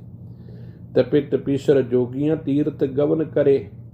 ਅਗਲੀ ਪੰਕਤੀ ਸੁਣੋ ਧੰਨ ਗੁਰੂ ਅਰਜਨ ਪਾਤਸ਼ਾਹ ਜੀ ਦੀ। ਕਹਿੰਦੇ ਖਟ ਕਰਮਾਂ ਤੇ ਦੁਗਣੇ ਪੂਜਾ ਕਰਤਾ ਨਾਏ। ਕਹਿੰਦੇ ਜੇ ਉਹ ਤੀਰਥਾਂ ਉੱਤੇ ਇਸ਼ਨਾਨ ਕਰਕੇ ਦੇਵੀ ਦੇਵਤਿਆਂ ਦੀ ਪੂਜਾ ਕਰਦਾ ਹੋਵੇ ਤੇ ਮੰਨੇ ਪ੍ਰਮੰਨੇ ਧਾਰਮਿਕ ਕੰਮ ਦੂਣੇ ਕਰਦਾ ਹੋਵੇ, ਨਿਤ ਕਰਦਾ ਹੋਵੇ, ਧਾਰਮਿਕ ਕਰਮ ਕਰੇ, ਦਾਨ ਪੁੰਨ ਕਰੇ, ਲੰਗਰ ਲਾਵੇ। ਵੇਖੋ ਜੀ ਕੈਸੇ ਪਿਆਰੇ ਗੁਰਮੁਖ ਨੇ। ਇਹ ਤੇ ਗੁਰਦੁਆਰਿਆਂ ਦੇ ਵਿੱਚ ਇੰਨਾ ਦਾਨ ਪੁੰਨ ਕਰਦੇ, ਸੋਨਾ ਚੜਾਉਂਦੇ। ਇਹੀ ਤੇ ਸਾਡਾ ਪੈਮਾਨਾ ਵਾ ਨਾ ਜੀ। ਅਸੀਂ ਜਦੋਂ ਕਿਤੇ ਪੈਮਾਨਾ ਮਿੱਥਦੇ ਹਾਂ ਕਿਸੇ ਨੂੰ ਗੁਰਮੁਖ ਦੀ ਪਦਵੀ ਦੇਣ ਦਾ, ਅਸੀਂ ਤੇ ਇਹੀ ਪਦਵੀ ਦਿੰਦੇ ਹਾਂ ਗੁਰਮੁਖ ਦੀ। ਲਾਲੂ ਨੂੰ ਕਿੱਥੇ ਅਸੀਂ ਲਾਗੇ ਲੱਗਣ ਦਿੰਦੇ ਹਾਂ? ਜਿਹੜਾ ਵਿਚਾਰਾ ਕਦੀ ਗੁਰਦੁਆਰੇ ਆਨਾ ਨਾ ਚੜਾਵੇ, ਉਹਨੂੰ ਜਾਓ ਖਾਂ ਕਿਤੇ ਕੋਈ ਸਰੋਪਾ ਹੀ ਦੇ ਦੇਵੇ, ਕਦੀ ਦੇ ਦੂ ਸਰੋਪਾ ਉਹਨੂੰ? ਕਦੀ ਨਹੀਂ। ਜਿਹੜਾ ਵਿਚਾਰਾ ਨਿਤ ਆ ਕੇ ਸੰਗਤਾਂ ਦੇ ਜੋੜੇ ਝਾੜੇ ਜਾਓ ਖਾਂ ਕਦੀ ਕਿਤੇ ਉਹ ਕਹਿ ਦੇਵੇ ਕੋਈ ਵੀ ਲਓ ਜੀ ਇਹਨੂੰ ਪ੍ਰਬੰਧਕ ਕਮੇਟੀ 'ਚ ਲੈ ਆਓ, ਬੜਾ ਨਿਮਰਤਾ ਵਾਲਾ, ਬੜਾ ਇਮਾਨਦਾਰ ਇਨਸਾਨ ਆ। ਨਹੀਂ, ਬਲੈਕ ਮੇਲੀਏ ਹੀ ਅਸੀਂ ਕਮੇਟੀ ਦੇ ਮੈਂਬਰ ਤੇ ਪ੍ਰਧਾਨ ਬਣਾਉਣੇ ਹੁੰਦੇ, ਕਿਉਂਕਿ ਪਤਾ ਹੁੰਦਾ ਵੀ ਪੈਸੇ ਦੀ ਲੋੜ ਆ। ਜਿਹੜਾ ਬਲੈਕ ਮੇਲੀਆ ਉਹ ਗੁਰਦੁਆਰੇ ਦਾ ਪ੍ਰਧਾਨ ਹੋਊਗਾ, ਉਹ ਗੁਰਦੁਆਰੇ ਦਾ ਸੈਕਟਰੀ ਹੋਊਗਾ। ਦੇਖੋ ਕੈਸੀ ਕਮਾਲ ਦੀ ਗੱਲ। ਜਿਹੜਾ ਕਿਰਤੀ ਸਿੱਖਿਆ, ਜਿਹਨੂੰ ਪਤਾ ਦਸਾਂ ਨੌਵਾਂ ਦੀ ਕਿਰਤ ਕਮਾਈ ਕੀ ਆ, ਜਿਹਨੂੰ ਪਤਾ ਮਿਹਨਤ ਕੀ ਆ, ਉਹ ਸਿੱਖੀ ਤੇ ਲਾਲੋ ਦੀ ਸੀ। ਲਾਲੋ ਤੇ ਵਿਚਾਰਾ ਅੱਜ ਵੀ ਦਰਵਾਜ਼ੇ 'ਚ ਬੈਠਾ, ਉਹ ਮੈਨੂੰ ਅੰਦਰ ਆ ਲੈਣ ਦਿਓ। ਮਲਕ ਭਾਗੋ ਰਾਜ ਕਰ ਰਹੇ ਨੇ, ਮੁੱਛਾਂ ਚਾੜ ਕੇ ਵੱਡੇ ਵੱਡੇ ਬਿਜ਼ਨਸਮੈਨ ਅੱਜ ਗੁਰਦੁਆਰਿਆਂ ਨੂੰ ਆਪਣੇ ਪੈਰਾਂ ਦੇ ਥੱਲੇ ਨੱਪ ਕੇ ਬੈਠੇ। ਸਿਧਾਂਤ ਕਿੱਥੋਂ ਗੁਰਦੁਆਰੇ ਵਿੱਚ ਆਜੂ? ਕਿੱਥੋਂ ਗੁਰਬਾਣੀ ਦੀ ਵਿਚਾਰ ਆਜੂ? ਗੁਰਬਾਣੀ ਤੇ ਆਜ਼ਾਦ ਸੋਚ ਲੈ ਕੇ ਪੈਦਾ ਹੁੰਦੀ ਹੈ, ਤੇ ਜੇ ਗ੍ਰੰਥੀ ਹੀ ਗੁਲਾਮ ਸੋਚਦਾ ਗੁਰਦੁਆਰੇ ਵਿੱਚ ਬੈਠੇਗਾ, ਪ੍ਰਬੰਧਕ ਪ੍ਰਧਾਨਾਂ ਦੇ ਪੈਰਾਂ ਵਿੱਚ ਬੈਠੇਗਾ, ਦੱਸੋ ਕਿਵੇਂ ਗੁਰਮਤਿ ਦੀ ਗੱਲ ਹੋ ਜੂਗੀ? ਤੇ ਸਭ ਕਹਿੰਦੇ ਇਹ ਵੱਡੇ ਵੱਡੇ ਆਪਣੇ ਆਪ ਨੂੰ ਧਰਮੀ ਕਹਿਣ ਵਾਲੇ, ਇਹ ਲੋਕੀ ਜੋਗੀ, ਜਪੀ ਤਪੀ ਤਪੀਸਰ, ਦਾਨ ਪੁੰਨ ਕਰਕੇ ਆਪਣਾ ਨਾਂ ਖਟਾਉਣ ਵਾਲੇ। ਰੰਗ ਨ ਲੱਗੀ ਪਾਰ ਬ੍ਰਹਮਤ ਨਾ ਸਰ ਪਰ ਨਰਕੈ ਜਾਏ। ਪਰ ਸਾਹਿਬ ਕਹਿੰਦੇ ਸੋਚਣ ਵਾਲੀ ਗੱਲ ਜੇ ਸਮਝਿਓ। ਕਹਿੰਦੇ ਜੇ ਪ੍ਰਮਾਤਮਾ ਦੇ ਚਰਨਾਂ ਦਾ ਪਿਆਰ ਹੀ ਤੇਰੇ ਅੰਦਰ ਨਹੀਂ, ਤੇਰੇ ਅੰਦਰ ਤੇ ਅੱਗ ਲੱਗੀ ਪਈ ਹੈ ਬੇਈਮਾਨੀ ਦੀ, ਮਾਇਆ ਦੀ, ਧੋਖੇ ਦੀ, ਇੰਨੀ ਅੱਗ ਲੱਗੀ ਪਈ ਹੈ, ਤੂੰ ਤੇ ਜਿਉਂਦਿਆਂ ਜੀ ਨਰਕਾਂ ਦਾ ਭਾਗੀ ਬਣਿਆ ਪਿਆ ਹੈ। ਅਗਲੀਆਂ ਪੰਕਤੀਆਂ ਧਿਆਨ ਦੇਣਾ। ਰਾਜ ਮਿਲਕ ਸਿਕਦਾਰੀਆਂ ਰਸ ਭੋਗਨ ਵਿਸਥਾਰ। ਅਗਲਾ ਪੈਮਾਨਾ ਸਾਡਾ ਕੀ ਹੁੰਦਾ ਹੈ? ਅਸੀਂ ਕਹਿੰਦੇ ਬੜਾ ਵੱਡਾ ਰਾਜਾ, ਵੇਖੋ ਜੀ ਕਿੰਨੀ ਇਹਦੇ ਕੋਲ ਮਲਕੀਅਤ ਆ। ਸਭ ਕਹਿੰਦੇ ਸਰਦਾਰੀਆਂ ਹੋਣ, ਰਸ ਭਾਂਤ ਭਾਂਤ ਦੇ ਪਦਾਰਥ ਥਾਲੀਆਂ ਵਿੱਚ ਸੱਜ ਕੇ ਨਿਤ ਹੋਣ, ਨਿਤ ਪਦਾਰਥਾਂ ਨੂੰ ਭੋਗਦਾ ਹੋਵੇ। ਬਾਗ ਸੁਹਾਵੇ ਸੋਹਣੇ ਚੱਲੇ ਹੁਕਮ ਅਫਾਰ, ਉਸ ਪਾਸ ਸੋਹਣੇ ਸੁੰਦਰ ਬਾਗ ਹੋਣ ਤੇ ਉਹਦਾ ਹੁਕਮ ਸਾਰੀ ਦੁਨੀਆ ਮੰਨੇ, ਉਹ ਆਪਣੇ ਹੁਕਮ ਨੂੰ ਮਨਾਉਣ ਵਿੱਚ ਆਫਰਿਆ ਹੋਵੇ, ਹੰਕਾਰੀ ਹੋਵੇ। ਰੰਗ ਤਮਾਸ਼ੇ ਬਹੁ ਵਿਧੀ ਚਾਹੇ ਲੱਗ ਰਹਿਆ, ਉਹ ਦੁਨੀਆ ਦੇ ਸਾਰੇ ਰੰਗ ਤਮਾਸ਼ਿਆਂ ਨੂੰ ਭੋਗਦਾ ਹੋਵੇ। ਉਹਦੇ ਘਰ ਨਾਚ ਗਾਣੇ ਹੁੰਦੇ ਹੋਣ, ਅਫਸਰਾਂ ਬੈਠੀਆਂ ਹੋਣ, ਵੱਡੇ ਵੱਡੇ ਤਮਾਸ਼ੇ ਕਰਨ ਵਾਲੇ ਟੀਵੀ ਐਕਟਰ ਉਹਦੇ ਮਿੱਤਰ ਹੋਣ, ਐਡਾ ਵੱਡਾ ਉਹ ਆਪਣੇ ਕਰਮ ਕਾਂਡਾਂ ਵਿੱਚ ਰੁੱਝਿਆ ਹੋਵੇ। ਪਰ ਸਾਹਿਬ ਕਹਿੰਦੇ ਚਿੱਤ ਨਾ ਆਇਓ ਪਾਰ ਬ੍ਰਹਮ, ਜੇ ਰੱਬ ਨੂੰ ਕਦੀ ਯਾਦ ਹੀ ਨਹੀਂ ਕੀਤਾ, ਕਦੀ ਪ੍ਰਮਾਤਮਾ ਦੇ ਹੁਕਮ ਦੇ ਵਿੱਚ ਟਿਕਿਆ ਹੀ ਨਹੀਂ, ਉਹਦੀ ਰਜ਼ਾ ਨੂੰ ਮੰਨਿਆ ਹੀ ਨਹੀਂ, ਤੇ ਸਾਹਿਬ ਕਹਿੰਦੇ ਉਹ ਤੇ ਜਿਉਂਦਿਆਂ ਜੀ ਸਰਪ ਕੀ ਜੂਨ ਗਿਆ, ਉਹ ਤੇ ਸੱਪ ਦੀ ਜੂਨ ਭੋਗ ਰਿਹਾ, ਅੰਦਰੋਂ ਤਪਦਾ ਬਲਦਾ ਸੜਦਾ ਅੱਗ ਦੇ ਵਿੱਚ ਭਰਿਆ ਪਿਆ। ਸਾਹਿਬ ਕਹਿੰਦੇ ਸੱਪ ਦੀ ਜੂਨ ਭੋਗ ਰਿਹਾ। ਹੁਣ ਅਗਲੀ ਪੰਕਤੀ ਸੁਣੋ ਧਿਆਨ ਨਾਲ, ਮੈਂ ਨਹੀਂ ਕਹਿਣਾ ਇਹ 'ਚ ਕੁਝ ਵੀ, ਤੁਸੀਂ ਆਪਾਂ ਧਿਆਨ ਨਾਲ ਸੁਣਨਾ ਹੈ ਤੇ ਸੁਣਨਾ ਹੈ। ਗੁਰੂ ਅਰਜਨ ਦੇਵ ਜੀ ਕਿੱਥੇ ਸਟੀਕ ਵਾਰ ਸਾਡੇ ਤੇ ਕਰ ਰਹੇ, ਸਾਨੂੰ ਕਿੱਥੇ ਗੁਰੂ ਜੀ ਸਮਝਾਉਣਾ ਚਾਹੁੰਦੇ, ਕਿੱਥੇ ਸੁਨਿਆਰੇ ਦੀ ਚੋਟ ਮਾਰ ਰਹੇ ਨੇ। ਬਹੁਤ ਧਨਾੜ ਆਚਾਰਵੰਤ ਸ਼ੋਭਾ ਨਿਰਮਲ ਰੀਤ, ਉਹਨਾਂ ਮਨੁੱਖਾਂ ਦੀ ਗੱਲ ਜਿਹੜੇ ਬੜੇ ਧਨਾੜ ਨੇ, ਬੜੇ ਕਿਰਦਾਰ ਵਾਲੇ। ਲੋਕੀ ਕਹਿੰਦੇ ਬੜੇ ਗੁਣੀ ਨੇ ਜੀ, ਬੜਾ ਕਿਰਦਾਰ, ਬੜਾ ਦਾਨ ਪੁੰਨ ਕਰਦੇ, ਵੇਖੋ ਜੀ ਕੈਸਾ ਸੋਹਣਾ ਜੀਵਨ ਆ। ਨਿਰਮਲ ਰੀਤ, ਉਹਨਾਂ ਦੀਆਂ ਨਿਰਮਲ ਕਰਨੀ, ਉਹਨਾਂ ਦਾ ਜੀਵਨ ਜਿਉਣ ਦੇ ਢੰਗ ਤੇ ਲੋਕੀ ਕਹਿਣ ਦੇਖੋ ਜੀ ਕੈਸਾ ਕਿਰਦਾਰ ਜੀ ਰਿਹਾ ਹੈ ਬੰਦਾ। ਮਾਤ ਪਿਤਾ ਸੁਤ ਭਾਈਆ ਸਾਜਨ ਸੰਗ ਪ੍ਰੀਤ, ਮਾਂ ਪਿਓ ਪੁੱਤਰ ਭੈਣ ਭਰਾ ਸਾਰੇ ਕਹਿਣ ਵੀ ਸਾਡੇ ਭਰਾ ਵਰਗਾ ਭਰਾ ਕੋਈ ਨਹੀਂ, ਮਾਂ ਪਿਓ ਕਹਿਣ ਸਾਡੇ ਪੁੱਤ ਵਰਗਾ ਪੁੱਤ ਕੋਈ ਨਹੀਂ, ਸਾਰੇ ਮਿੱਤਰ ਪਿਆਰੇ ਪ੍ਰੇਮ ਕਰਨ। ਲਸ਼ਕਰ ਤਰਕ ਬਸ ਤਰਕਸ਼ ਬੰਦ ਬੰਦ ਜਿਉ ਜਿਉ ਸਗਲੀ ਕੀਤ, ਜੇ ਤਰਕਸ਼ ਬੰਨਣ ਵਾਲੇ ਯੋਧਿਆਂ ਦੇ ਲਸ਼ਕਰ ਉਸ ਨੂੰ ਸਲਾਮਾ ਕਰਦੇ ਹੋਣ, ਉਹਦੇ ਅੱਗੇ ਸਲੂਟ ਕਰਦੇ ਹੋਣ, ਵੱਡੇ ਵੱਡੇ ਯੋਧੇ ਮਹਾਬਲੀ ਸੂਰਮੇ, ਸਾਰੀ ਸ੍ਰਿਸ਼ਟ ਉਸ ਨੂੰ ਜੀ ਆਇਆਂ ਕਹਿੰਦੀ ਹੋਵੇ। ਆ ਮੋਦੀ ਦਾ ਹਾਲ ਤੁਸੀਂ ਵੇਖ ਲਓ, ਤੁਹਾਡੇ ਸਾਹਮਣੇ ਆ। ਚਿਤ ਨ ਆਇਓ ਪਾਰ ਬ੍ਰਹਮ ਤਾ ਖੜ ਰਸਾ ਤਲਦੀਤ, ਵਾਹ ਵਾਹ ਵਾਹ। ਸਭ ਕਹਿੰਦੇ ਜੇ ਰੱਬ ਵਰਗਾ ਜੀਵਨ ਹੀ ਨਹੀਂ ਜੀਵਿਆ, ਜੇ ਅੰਦਰ ਰੱਬ ਨੂੰ ਸਮਝਿਆ ਹੀ ਨਹੀਂ, ਅੰਦਰ ਦੀ ਅੱਖ ਰੱਬ ਵਰਗੀ ਬਣੀ ਨਹੀਂ, ਸਾਹਿਬ ਕਹਿੰਦੇ ਸਮਝਿਓ ਉਹ ਤੇ ਜਿਉਂਦਿਆਂ ਜੀ ਧਰਤੀ ਦੇ ਹੇਠ ਦੱਬਣ ਬਰਾਬਰ ਉਸ ਮਨੁੱਖ ਦਾ ਕਿਰਦਾਰ ਆ।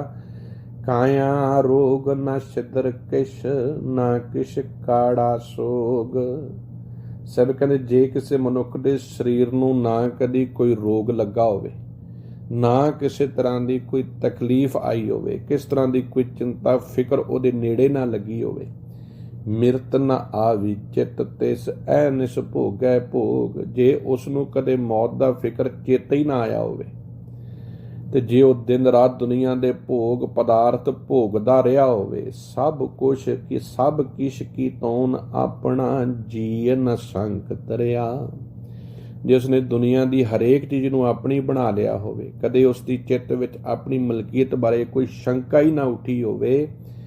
ਚਿਤ ਨ ਆਇਓ ਪਾਰ ਬ੍ਰਹਮ ਜਮ ਕੰਕਰ ਵਸ ਪਰਿਆ, ਪਰ ਸਭ ਕਹਿੰਦੇ ਜੇ ਰੱਬ ਹੀ ਚੇਤੇ ਨਹੀਂ ਆਇਆ, ਜੇ ਉਹਦੇ ਹੁਕਮ 'ਚ ਨਹੀਂ ਤੁਰਿਆ, ਉਹਨੂੰ ਯਾਦ ਨਹੀਂ ਕਦੀ ਕੀਤਾ, ਉਹਦੇ ਨਾਂ ਦੀ ਕਦੀ ਗੱਲ ਨਹੀਂ ਕੀਤੀ, ਕਦੇ ਉਹਦੇ ਨਾਲ ਬੈਠ ਕੇ ਵਿਚਾਰ ਚਰਚਾ ਰੱਬ ਦੀ ਨਹੀਂ ਕੀਤੀ, ਤੇ ਸਭ ਕਹਿੰਦੇ ਉਹ ਤੇ ਜਿਉਂਦਿਆਂ ਜੀ ਮੌਤ ਦੇ ਮੂੰਹ ਵੱਲ ਨੂੰ ਵੱਧ ਰਿਹਾ, ਨਿਤ ਵਿਕਾਰਾਂ ਦੀ ਜ਼ਿੰਦਗੀ ਜੂ ਰਿਹਾ। ਅਗਲੀਆਂ ਪੰਕਤੀਆਂ ਧਿਆਨ ਨਾਲ ਸੁਣਿਓ। ਆਖਰੀ ਬੰਦ ਵਿੱਚ ਗੁਰੂ ਜੀ ਇਹ ਸਾਰੇ ਸ਼ਬਦ ਦਾ ਮੁਕਾਬਲਾ ਲਾਉਂਦੇ ਨੇ। ਕਹਿੰਦੇ ਕਿਰਪਾ ਕਰੇ ਜਿਸ ਪਾਰ ਬ੍ਰਹਮ ਹੋਵੇ ਸਾਧੂ ਸੰਗ, ਸਭ ਕਹਿੰਦੇ ਅਰਦਾਸ ਕਰ ਤੇਰੇ ਤੇ ਕਿਰਪਾ ਦੀ ਨਜ਼ਰ ਪ੍ਰਮਾਤਮਾ ਦੀ ਬਣ ਜਾਵੇ। ਪਾਰ ਬ੍ਰਹਮ, ਬ੍ਰਹਮ ਦਾ ਮਤਲਬ ਗਿਆਨ, ਪਾਰ ਮਤਲਬ ਉੱਚਾ ਗਿਆਨ, ਸੁੱਚਾ ਗਿਆਨ, ਜੋ ਬ੍ਰਹਮ ਗਿਆਨ ਆ, ਪ੍ਰਮਾਤਮਾ ਦਾ ਗਿਆਨ ਆ, ਉਹ ਕਿਰਪਾ ਕਿੱਥੋਂ ਤੇਰੇ ਤੇ ਹੋਵੇਗੀ? ਇਸ ਬ੍ਰਹਮ ਗਿਆਨ ਦੀ ਹੋਵੇ ਸਾਧੂ ਸੰਗ। ਸਾਧੂ ਮਤਲਬ ਗੁਰੂ ਸ਼ਬਦ, ਗੁਰਬਾਣੀ, ਗੁਰੂ ਦੀ ਸੰਗਤ, ਗੁਰੂ ਦੀ ਮੱਤ ਲੈ ਕੇ, ਗੁਰੂ ਦੇ ਚਰਨਾਂ ਵਿੱਚ ਜੁੜ ਕੇ, ਗੁਰੂ ਦੀ ਬਾਣੀ ਨਾਲ ਆਪਣੇ ਜੀਵਨ ਨੂੰ ਤੋੜ ਕੇ, ਜਿਉਂ-ਜਿਉਂ ਉਹ ਵਧਾਈ ਹੈ ਤਿਉਂ-ਤਿਉਂ ਹਰ ਸਿਉਂ ਰੰਗ, ਜਿਵੇਂ-ਜਿਵੇਂ ਤੂੰ ਆਪਣੀ ਨਿਸ਼ਚੈ, ਆਪਣਾ ਵਿਸ਼ਵਾਸ, ਆਪਣੇ ਅੰਦਰ ਦੀ ਜਿਗਿਆਸਾ, ਆਪਣੇ ਅੰਦਰ ਗਿਆਨ ਪ੍ਰਾਪਤ ਕਰਨ ਦੀ ਸ਼ਕਤੀ ਨੂੰ ਵਧਾਵੇਂਗਾ, ਤਿਉਂ-ਤਿਉਂ ਤੇਰਾ ਮਨ ਹੋਰ ਪ੍ਰਮਾਤਮਾ ਦੇ ਰੰਗ ਦੇ ਵਿੱਚ ਰੰਗਦਾ ਜਾਵੇਗਾ। ਹੁਣ ਅਗਲੀਆਂ ਪੰਕਤੀਆਂ ਬੜੀਆਂ ਧਿਆਨਪੂਰਵਕ ਸਮਝਿਓ, ਬੜੀ ਬਰੀਕੀ ਗੱਲ ਕਰ ਰਹੇ ਗੁਰੂ ਜੀ। ਦੋਹਾਂ ਸਿਰਿਆਂ ਕਾ ਖਸਮ ਆਪ, ਅਵਰ ਨ ਦੂਜਾ ਥਾਉ। ਹੁਣ ਜਦੋਂ ਅਸੀਂ ਇੱਥੇ ਅਰਥ ਕਰਦੇ ਹਾਂ ਨਾ, ਜਦੋਂ ਖਸਮ ਸ਼ਬਦ ਆਉਂਦਾ ਅਸੀਂ ਉੱਥੇ ਪ੍ਰਮਾਤਮਾ ਨਾਲ ਜੋੜ ਲੈਂਦੇ ਹਾਂ, ਜਦ ਕਿ ਇੱਥੇ ਖਸਮ ਸ਼ਬਦ ਹੈਗਾ ਆਪਣੇ ਆਪ ਨਾਲ। ਸਾਹਿਬ ਕਹਿੰਦੇ ਤੇਰੇ ਸਾਹਮਣੇ ਮੈਂ ਦੋ ਜੀਵਨ ਰੱਖੇ ਨੇ। ਇੱਕ ਉਹਨਾਂ ਲੋਕਾਂ ਦਾ ਜੀਵਨ ਆ ਜਿਹੜੇ ਲੋਕੀ ਸੰਸਾਰ ਦੇ ਵਿੱਚ ਗਰੀਬ ਨੇ, ਜਿਹੜੇ ਹਰ ਵਕਤ ਪ੍ਰਮਾਤਮਾ ਦੇ ਚਰਨਾਂ 'ਚ ਜੁੜਦੇ ਨੇ, ਹਰ ਵਕਤ ਵਾਹਿਗੁਰੂ ਨੂੰ ਆਪਣੇ ਹਾਜ਼ਰ ਨਾਲ ਸਮਝਦੇ ਨੇ। ਉਹ ਜ਼ਿੰਦਗੀ ਦੇ ਇਸ ਮੁਕਾਮ 'ਤੇ ਡਿੱਗ ਪੈਣ ਕਿ ਉਹਨਾਂ ਦਾ ਕੋਈ ਪੱਲਾ ਨਾ ਫੜੇ, ਪਰ ਜੇ ਉਹ ਰੱਬ ਨਾਲ ਦਿਲੋਂ ਜੁੜ ਜਾਣ ਤੇ ਉਹ ਫਿਰ ਅਮੀਰ ਹੋ ਜਾਂਦੇ ਨੇ, ਫਿਰ ਸੰਸਾਰ ਦੇ ਵਿੱਚ ਨਾਮ ਪ੍ਰਾਪਤ ਕਰ ਲੈਂਦੇ। ਇੱਕ ਉਹ ਲੋਕ ਨੇ ਜਿਹੜੇ ਬੜੇ ਧਨਾੜ ਜ਼ਿੰਦਗੀ ਜਿਉਂਦੇ, ਬੜੇ ਪਾਠੀ ਨੇ, ਬੜੇ ਗੁਰਮਤ ਦੇ ਧਾਰਨੀ ਨੇ, ਧਰਮ ਦੇ ਕਰਮਕਾਂਡ ਕਰਦੇ ਨੇ, ਦਾਨ ਪੁੰਨ ਕਰਦੇ ਨੇ, ਪਰ ਸਾਹਿਬ ਕਹਿੰਦੇ ਜੇ ਉਹਨਾਂ ਨੇ ਕਦੀ ਰੱਬ ਦੇ ਹੁਕਮ ਨੂੰ, ਰੱਬ ਦੇ ਭਰੋਸੇ ਵਿੱਚ, ਰੱਬ ਦੇ ਪਿਆਰ ਵਿੱਚ ਹੀ ਨਹੀਂ ਰਹੇ, ਉਹ ਕਿਵੇਂ ਸੱਚ ਨੂੰ ਪ੍ਰਾਪਤ ਕਰ ਲੈਣਗੇ। ਤੋ ਸਾਹਿਬ ਜੀ ਸਮਝਾਉਂਦੇ ਨੇ, ਕਹਿੰਦੇ ਦੋਹਾਂ ਸਿਰਿਆਂ ਕਾ ਖਸਮ ਆਪ, ਅਵਰ ਨਾ ਦੂਜਾ ਥਾਉ। ਦੋ ਸਿਰੇ ਤੇਰੇ ਹੱਥ ਵਿੱਚ ਨੇ, ਤੂੰ ਚੰਗਾ ਜੀਵਨ ਜਿਉਣਾ ਕਿ ਮਾੜਾ ਜੀਵਨ ਜਿਉਣਾ, ਇਹਦਾ ਕਰਤਾ ਤੂੰ ਆਪ ਆ। ਸਤਿਗੁਰ ਤੁਠੈ ਪਾਇਆ, ਨਾਨਕ ਸੱਚਾ ਨਾਉ। ਹੈ ਨਾਨਕ, ਸਾਹਿਬ ਜੀ ਆਖਦੇ ਜਦੋਂ ਸੱਚ ਦਾ ਗਿਆਨ ਹਿਰਦੇ ਦੇ ਵਿੱਚ ਪ੍ਰਕਾਸ਼ ਹੋ ਜਾਂਦਾ ਨਾ, ਉਦੋਂ ਪਰਮਾਤਮਾ ਦਾ ਸੱਚਾ ਹੁਕਮ ਜੀਵਨ ਵਿੱਚ ਸਮਝ ਆ ਜਾਂਦਾ ਹੈ ਤੇ ਜ਼ਿੰਦਗੀ ਪਰਮਾਤਮਾ ਦੇ ਦਰ 'ਤੇ ਪ੍ਰਵਾਨ ਹੋਣ ਲੱਗ ਪੈਂਦੀ ਹੈ। ਸੋ ਇਹ ਅੱਜ ਦਾ ਪਾਵਨ ਸ਼ਬਦ ਪੰਜਵੇਂ ਪਾਤਸ਼ਾਹ ਜੀ ਦਾ ਦੂਸਰਾ ਜਿਹੜਾ ਬੰਦ ਅੱਜ ਆਪ ਜੀ ਦੇ 4 ਬੰਦਾਂ ਤੋਂ ਲੈ ਕੇ 9 ਬੰਦਾਂ ਤੱਕ ਵਿਚਾਰ ਕੀਤੀ ਹੈ। ਬਹੁਤ ਧੰਨਵਾਦ। ਹੋਈਆਂ ਭੁੱਲਾਂ ਗਲਤੀਆਂ ਦੀ ਖਿਮਾ। ਵਾਹਿਗੁਰੂ ਜੀ ਕਾ ਖਾਲਸਾ, ਵਾਹਿਗੁਰੂ।